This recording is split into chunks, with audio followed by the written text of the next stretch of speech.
চট্টগ্রামে বিএনপির এমপি প্রার্থী এরশাদুল্লাহর গণসংযোগে গুলি করে হত্যা চেষ্টা ও একজন নিহতের ঘটনায় এখনো কোনো মামলা হয়নি, গ্রেফতার হয়নি কোনো আসামি।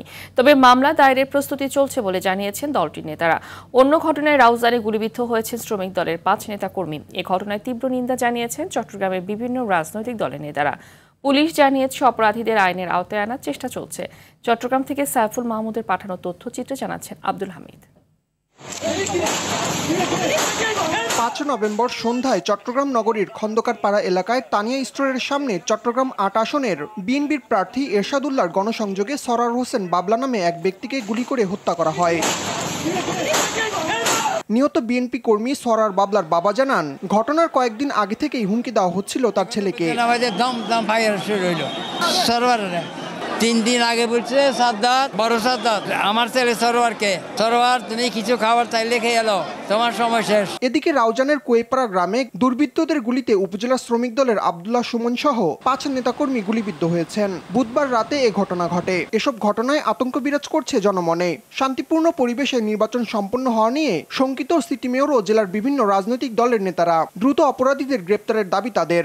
সন্ত্রাসী যে হোক তারা তাদেরকে গ্রেপ্তার করবে। অবশ্যই এখানে গুড গভর্নেন্স তারা করবে। এই আক্রমণ এটা পৈশাচিক, এটা অমানবিক, এটা বর্বরোচিত, এটা জাহেলিয়ত। যারা কালকে ঘটনায় জড়িত ছিল, ভিডিও ফুটেজের মধ্যে সবার চেহারা রয়েছে। আপনারা চেহারা দেখে দেখেই আগামী 24 ঘন্টার মধ্যে তাদেরকে গ্রেপ্তার করুন। হামলায় জড়িতদের গ্রেপ্তারের সর্বোচ্চ চেষ্টা চলছে বলে জানিয়েছে পুলিশ। মামলা এটা প্রক্রিয়াধীন আছে, তবে আমরা এখনো ইনফরমেশন গ্যাদার করেছি। খুব অচিরেই আমরা অপারেশন শুরু করবো এটা ধরার। অপরাধী যারা, তারা ঘটনা ঘটার পর হাইড আউটে চলে যায়, এমন জায়গায় চলে যায় সেখানে গিয়ে অনেক সময় তাদেরকে আমরা সাথে সাথে গিয়ে ধরতে পারি না। কারণ আমাদের কার্যক্রম চলমান আছে এবং আমি মনে করি যে আপনাদের ডিসঅ্যাপয়েন্ট হওয়ার কিছু নাই, আশাহত হওয়ার কিছু নাই, আপনারা স্বস্তিতে থাকবেন ইনশাআল্লাহ।